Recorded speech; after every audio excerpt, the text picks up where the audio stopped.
আমার রান্না করতে করতে একটা কথাই মনে হচ্ছিল, এতদিন আমরা সবাই ভেবেছি নারী কিসে আটকায়। এটা নিয়ে আলোচনা সমালোচনা অনেক কথা হয়েছে।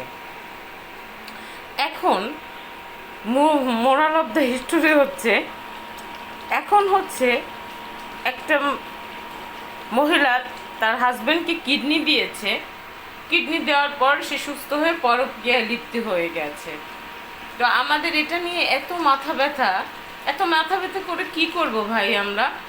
সে তার তো একটা কিডনি আছে, আর একটা কিডনি তো নাই। সে অল্টারনেটিভ আর একটা খুঁজে নিছে, যাতে পরবর্তীতে তার কিডনিটা নষ্ট হলে আর কোনো সমস্যা যাতে না হয়।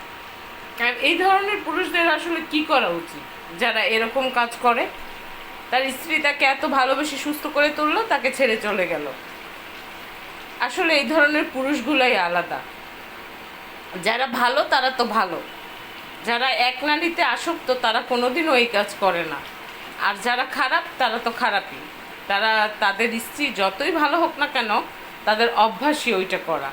তো এই ধরনের নারীরাও আছে, পুরুষরাও আছে।